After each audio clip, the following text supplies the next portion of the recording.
La Zona Cero.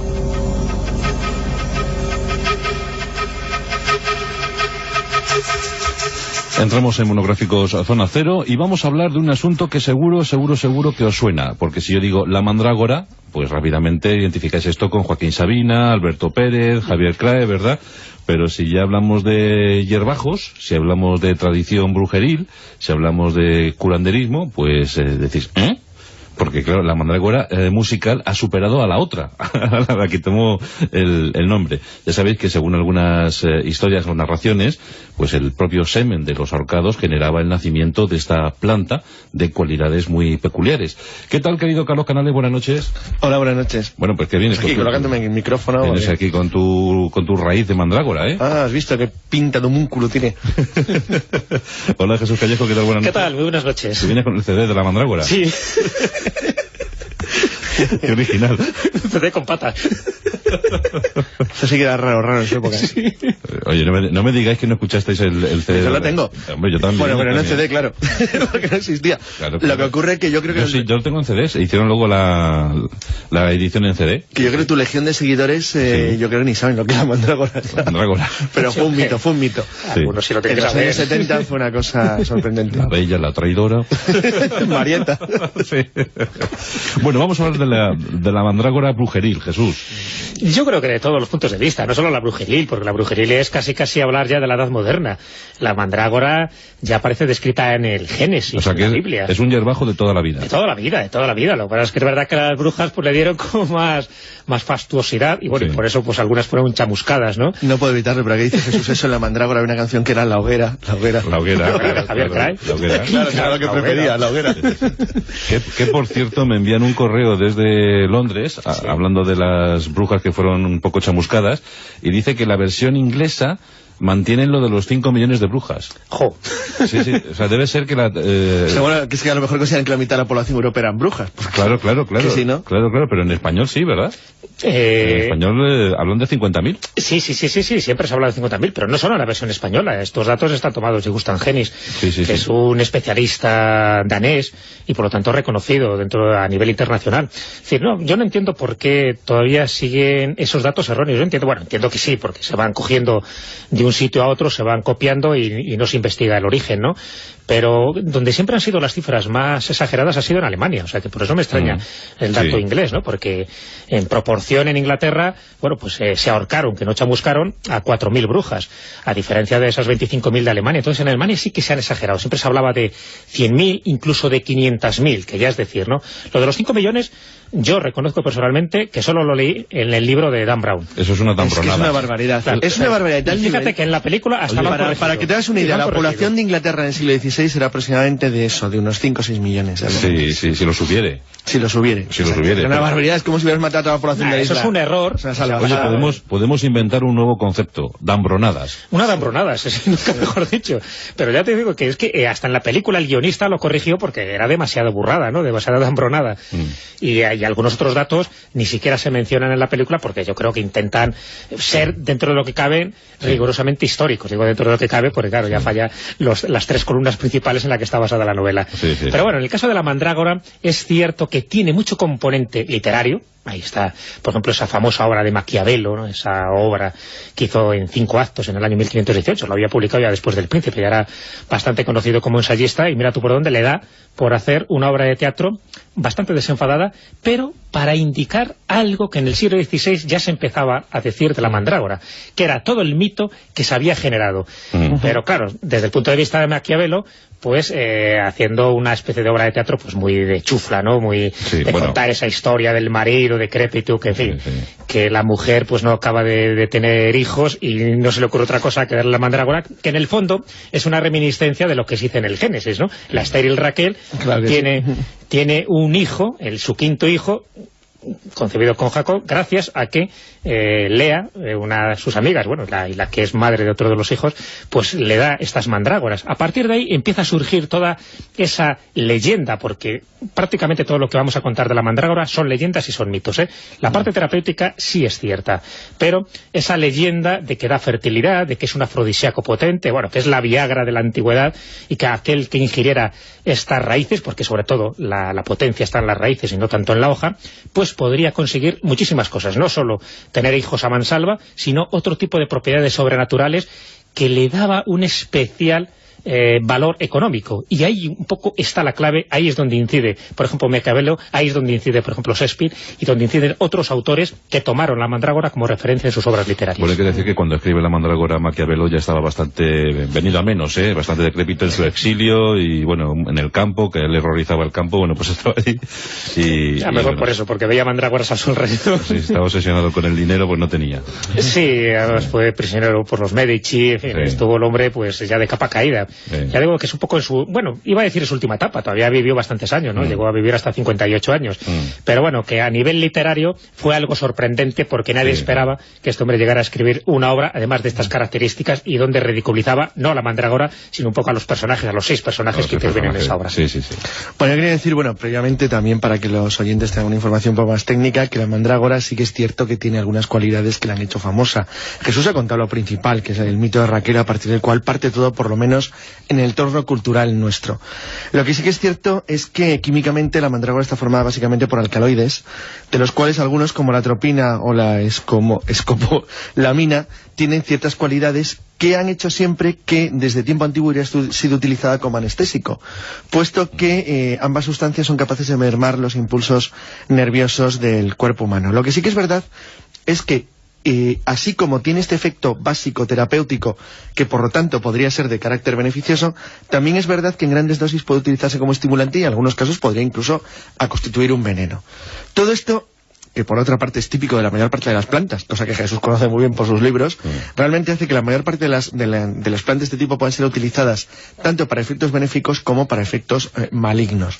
Eso ha hecho que la mandrágora, por tradición, a partir de la Edad Media, fuera utilizada en rituales tanto de magia blanca como de magia negra, que es lo que le ha dado una leyenda casi universal, que en realidad yo creo que deriva fundamentalmente, como tú bien has dicho al principio, del aspecto tan curioso que tiene la raíz, con esa especie de pequeña forma, puede alcanzar hasta unos 30 centímetros, que es bastante grande. Pero es verdad que parece un muñequito, parece una persona. Sí. Entonces el hecho de que parezca una persona y que tenga esa extraña forma, que parece como los muñequitos que se colocan en los Inocentes el 28 de diciembre en España. Entonces ese aspecto tan curioso es lo que motivó la leyenda que también has comentado de que en realidad nacía del semen de los ahorcados. Que por cierto es una leyenda relativamente moderna, no es tan antigua como muchas veces se piensa. Y además con muchas variantes a lo largo de toda Europa, porque lo que sí que tiene en común es que crece en toda la zona del hemisferio norte de manera habitual, con lo cual se encuentra en todos los países de nuestra cultura sin mayor problema. Eso sí, siempre limitado a zonas sombrías, oscuras, donde crece con mayor facilidad. Que esto del semen de los ahorcados sí que tiene... la planta no crece gracias a eso, pero... Obviamente no. Pero sí parece que cuando se colgaban, ¿verdad? Un reo de estos era colgado, sí que se provocaba una erección. Sí, es verdad, sí, pero bueno, eso es un fenómeno médico casi, que se puede decir. De hecho, hay una película japonesa, creo que es El Imperio de los Sentidos, que... cuando ya no puede más le ahoga, ¿no? Exactamente, intenta estrangularle para que tenga la última erección. Pero esto es algo que ocurre cuando alguien muere o no muere, pero está sometido a un estrangulamiento. Pues el miembro viril se pone erecto y hasta en algunos casos puede tener una erección y una eyaculación. Entonces, de ahí un poco surge toda la leyenda. Lo que pasa es que se sabe que es una leyenda totalmente intencionada, porque esto hay que juntarlo con los requisitos que eran necesarios para poder extraer una planta de mandrágora sin que corriera peligro aquella persona que hacía este ritual. Entonces se empieza a inventar el siguiente proceso, que sobre todo es a lo largo de la Edad Media, cuando se empieza a divulgar, y los buhoneros, los triaqueros, son los que se encargan también de difundirlo para encarecer sobre todo el producto. Entonces decían que que era tan caro conseguir una raíz de mandrágora, aparte de tener esa forma homínida, porque tenía que recogerse en luna llena, porque tenían que buscar a un perro negro al cual le ataban una cuerda, esa cuerda también era atada a las hojas de la mandrágora, porque decía que al extraerla emitía un sonido, un chillido, un aullido que podría matar a la persona que estuviera cerca y a la persona humana. Entonces por eso se utilizaba a un perro, se sacrificaba a un perro negro para que hiciera estos menesteres. Bueno, pues todo esto, incluso se tenía que hacer unos círculos alrededor también de la planta. Todo esto se sabe que se inventaba de una forma descarada. Lo que pasa es que estaba recogido de distintas épocas, por ejemplo. Para encarecer el producto. Para encarecer el producto, no había más. Porque bueno, al fin y al cabo la mandrágora no es tan difícil de conseguir en ciertas zonas. Y ya no solo, aquí en España, por ejemplo, se da en muchos de los lugares, como decía Carlos, pues en fin, sitios umbríos, pero por ejemplo un lugar donde se da muchísimo es en el Tíbet. En lugares muy altos, pues es muy, muy proclive a que crezca, ¿no?, la mandrágora. Pero sobre todo porque sí que se quería que se generara como un cierto mito alrededor de una planta que curiosamente tenía esta forma. Pero claro, tiene una forma homínida también con la picaresca incluida, porque se le daba ese tratamiento. Es decir, hay veces que se recogía esta planta, no siempre tiene esos dos tubérculos, sino que realmente pues se limaba para que tuviera como lo que era la apariencia de dos piernas. Se esculpía un poquito, ¿no? Se esculpía, sí, evidentemente. Además, es bastante fácil hacerlo, es un experimento que yo lo hice hace muchísimo tiempo, estas cosas que se hacen de niños, que no tienen nada mejor que hacer. Carlos. Que no tienen mejor que hacer, y entonces es cierto que es bastante fácil, porque si la coges y la puedes tallar de una manera muy sencilla, que consiste simplemente en tirar de las raíces, entonces tú al tirar de ella hacia arriba, pues construyes fácilmente un cuellecito. Entonces luego, si de los dos extremos que quedan tiras hacia los lados, ya les has hecho patas. Y luego lo único que queda es que los dos tallos más gordos que quedan arriba, pues con ellos, pues bueno, tocándolos un poquitín, puedes formar lo que sean unos brazos más o menos cortos, sería, pero bueno, pero queda la verdad que tiene un aspecto bastante gracioso y simpático de monigote, que bueno, que es lo que hacía que los magos lo utilizaran de esa manera como elemento de adoración. Por cierto, eso es lo que luego ha hecho que la mandrágora, aparte de las cualidades que hemos comentado antes, sea actualmente objeto, pues por ejemplo, de cultos como la magia wicca, que lo utiliza para hacer el bien, pues hay que decirlo, pero que es uno de los elementos fundamentales de los rituales. Bueno, pues porque la verdad es que es muy resultado y muy espectacular y siempre queda bien, además con tanta leyenda alrededor de perros negros, de ahorcados y demás, eso siempre queda muy bien cuando tienes 15 o 16 años. ¿Y esto cómo se toma? En infusión. Como el té. Se puede tomar de distintas maneras. Bueno, sería casi para avergonzarnos de cómo lo han podido tomar algunos. Sí, porque algunos incluso lo pueden esnifar por la nariz. O sea, porque, vamos a ver, como donde están los alcaloides, lo más potente, ¿no? Esa atropina, es en las raíces, es un poco donde tiene más vigor esa planta. La atropina, que el otro día, ¿verdad?, preparando un poco el monográfico, Jesús, ¿sí?, comentábamos que la atropina se utiliza, pues eso, para dilatar la pupila, ¿sí?, y para que te puedan ver el fondo de ojo. La atropina es... Exactamente, sí, son los dos efectos que tiene la atropina, sí, que se da sobre todo también en la belladona, en la mandrágora, sobre todo en las plantas solanáceas, y es que dilata la pupila y crea estados alterados de conciencia, porque su ingestión, lo que se sabe es eso, que te produce un sopor, pero también te genera unos estados alterados de conciencia que normalmente aquella persona que ingiere estas plantas tiene la sensación, por ejemplo, de volar, por eso formaba parte de esos ungüentos voladores de las brujas, de esa farmacopea brujeril dentro de sus potingues. Qué divertido era el medievo, ¿verdad? Sí, la verdad que sí, porque no sé qué decirte, los que tenían peste se lo pasaban que no veas. No, hombre, pero bueno, la parte divertida del medievo sí que lo era, hombre, el que tenía la peste bubónica o participaba en una de las 8 cruzadas, pues mala suerte, ¿qué le vas a hacer? ¿No? Pero en fin. Vaya, hombre, estaba el 7 en Jerusalén, que en mal momento. Dice, no os vais a creer lo que pasa en el pueblo de al lado, están todos con peste. Y además de la bubónica, de las malas. Y lo malo no es que tuvieran peste los del pueblo al lado, es que el pueblo al lado estaba a 5 kilómetros. Estaba al lado. Bueno, si no, normalmente no salen del pueblo en toda su vida, con lo cual tampoco había problema. No, pero fíjate, la farmacopea de las brujas, cuando se habla, es verdad que hay muchísimo mito, y bueno, ya William Shakespeare se encargó de engrandecerlo, ¿no?, en alguna de sus obras, como en Macbeth. Pero, claro, había una cantidad de ingredientes, que este es uno de ellos. Claro, cualquiera que entrara en una farmacopea de estas y viera allí los potingues y viera esta planta, ¿no? Además, una planta que antes hablamos un poco de la deformación a la que era sometida, ¿no? Pero recordemos que también en algunos casos se ponían granos de cebado de mijo en aquellos lugares de la mandrágora donde más tarde salía pelo, o lo que era la apariencia de pelo, ¿no?, para darle todavía más credibilidad, ¿no? Entonces, pues parece que tenía una cabellera, tenía barba, incluso pues en las partes pudendas también se le ponían estos granos de mijo, que luego salía ese supuesto pelo, y claro, la gente se lo creía del todo. Pero pues fíjate, una bruja que te enseña la primera de cambio, pues cogida por las hojas, una mandrágora, que parece que es una especie de homúnculo, ¿no?, dispuesto a adquirir vida, o te enseña un sapo, por ejemplo. También, que se dice, ¿por qué los sapos? Bueno, pues los sapos, los lengüetazos que podían dar un sapo a la piel del sapo, hoy se sabe por qué también crearon estos estados alterados de conciencia, ¿no? Porque también tienen una sustancia que el ingerirla o el chuparla, ¿no? Como hace Homer Simpson en algunos de los episodios, pues también crea este tipo de efectos. O sea, que no eran nada tontas las brujas. El ejemplo de Homer es muy bueno, porque no es un inciso para Juan, que escribe sobre Gilles de Rey, conoce bien la historia de Juana de Arco. Una de las acusaciones que formulan contra Juana de Arco es que la mandrágora es lo que le hace oír voces. Es decir, es uno de los hombres, que esta chica lo que le pasa realmente es que está zumbada, está trastornada debido al uso de la mandrágora de manera poco adecuada. Y era decir que, por lo tanto, eran conocidos los efectos, por lo menos entre cierta élite que tenía conocimiento. Lo que pasa, como bien dice Jesús, todo esto iba adornado, una parafernalia, que con todos los, te imaginas a todos los del pueblo con una sola ceja, a todos los de allí medieval, y la bruja haciendo su show, y claro, pues bueno, pues era como en el oeste con los potingues, pues algo muy parecido. La verdad es que la mandrágora es una de las plantas más populares de toda la historia, ¿eh? Sí, yo creo que sí, siempre ha estado ahí. De hecho, incluso en el papiro Ebers, un papiro egipcio del siglo XVI a.C., también dice que se menciona la mandrágora, ¿no? Por lo menos por los efectos afrodisíacos, que eso siempre han estado asociados a la mandrágora. Hasta el siglo XVIII, fíjate que estamos hablando de una época relativamente cercana, se llamaba mano de gloria a la mandrágora, a una parte de la mandrágora, ¿no? Porque la mano de gloria se utilizaba también para otras cosas, y se decía que devolvía el doble de lo que recibía. Es decir, que si tú ponías la mandrágora, por ejemplo, pues con 2 escudos de oro, pues te devolvía 4, y así con todo, con lo cual fíjate que estamos hablando un poco del simbolismo de la fertilidad, es decir, que te duplica a todo aquello en lo que está en contacto con la mandrágora. Claro, para encarecer el precio, para esto que estábamos comentando, ¿no? Para decir toda esa parafernalia que había alrededor a la hora de extraer la mandrágora, pues se decía que servía prácticamente para todo, es decir, su poseedor obtenía por la mera influencia de la mandrágora pues un poder de seducción irresistible, en fin, eso parece que estaba claro por toda la leyenda, unas riquezas casi infinitas, podía abrir cualquier clase de cerradura, eso también es una cosa y una característica muy común en la mandrágora, podía alargar la vida, podía constituir un poderoso activador de ese magnetismo sexual, esta Viagra natural, es decir, tantas cosas que incluso dentro de la mitología, y esto lo sabe muy bien Carlos,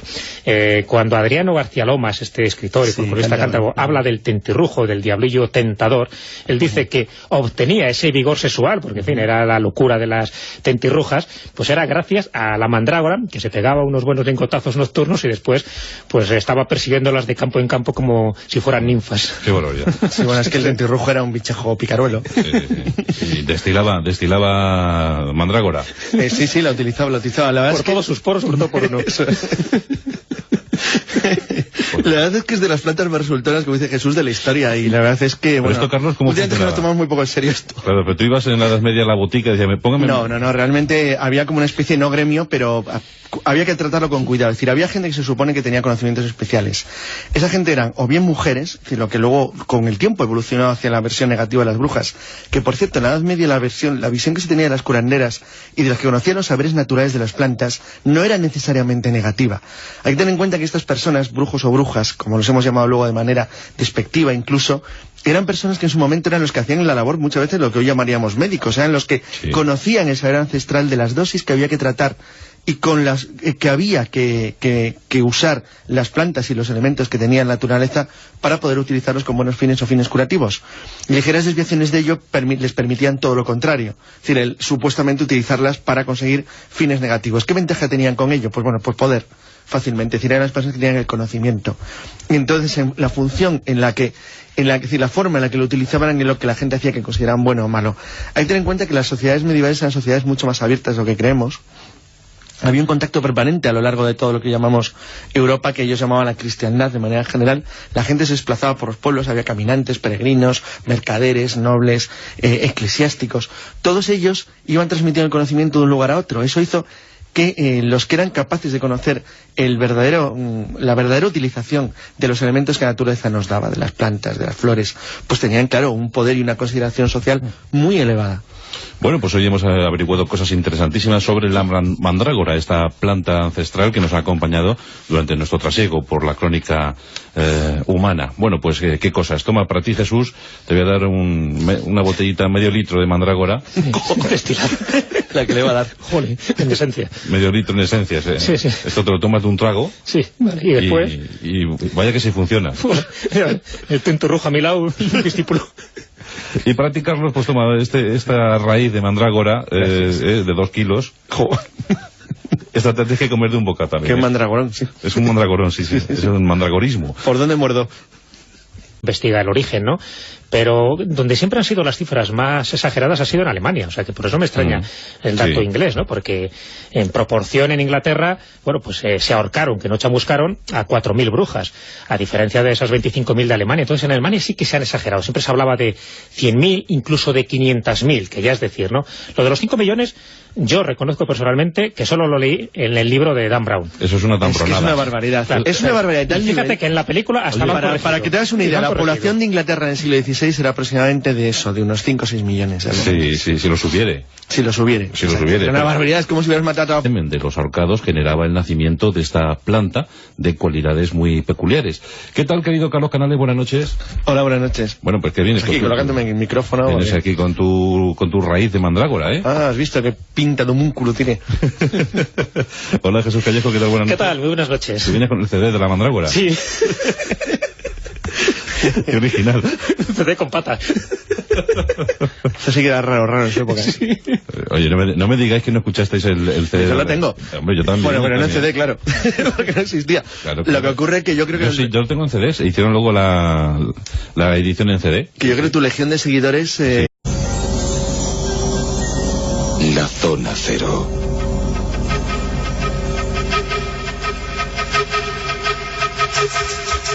Entramos en Monográficos Zona Cero y vamos a hablar de un asunto que seguro que os suena, porque si yo digo la mandrágora, pues rápidamente identificáis esto con Joaquín Sabina, Alberto Pérez, Javier Crae, ¿verdad? Pero si ya hablamos de hierbajos, si hablamos de tradición brujeril, si hablamos de curanderismo, pues decís, ¿eh? Porque claro, la mandrágora musical ha superado a la otra, a la que tomó el nombre. Ya sabéis que según algunas historias o narraciones, pues el propio Sen... yo creo que ni saben lo que es la mandrágora. Pero fue un mito. Sí. Algunos sí lo tienen En que los años saber. 70 fue una cosa sorprendente. La bella, la traidora. Marieta. Sí. Bueno, vamos a hablar de la mandrágora brujeril, Jesús. Yo creo que de todos los puntos de vista, no solo la brujeril, porque la brujeril es casi hablar ya de la Edad Moderna. La mandrágora ya aparece descrita en el Génesis, o sea, en la Biblia. Es un hierbajo de toda la vida. De toda la vida. Lo que pasa es que es verdad que las brujas pues le dieron como más fastuosidad y bueno, y por eso pues algunas fueron chamuscadas, ¿no? No puedo evitarlo, pero aquí dice Jesús eso en la mandrágora, había una canción que era La Hoguera. Javier Crae. Claro, lo que prefería, La Hoguera. Que por cierto me envían un correo desde Londres, hablando de las brujas que fueron un poco chamuscadas, y dice que la versión inglesa mantienen lo de los 5 millones de brujas. ¡Jo! Sí, o sea, debe ser que la... Bueno, que es que a lo mejor consideran que la mitad de la población europea eran brujas. Claro. Que sí, ¿no? Claro, pero en español sí, ¿verdad? En español hablan de 50.000. Sí, siempre se habla de 50.000, pero no solo en la versión española. Estos datos están tomados de Gustav Hennis, que es un especialista danés y por lo tanto reconocido a nivel internacional. Es decir, yo no entiendo por qué todavía siguen esos datos erróneos. Entiendo que sí, porque se van cogiendo de un sitio a otro, se van copiando y no se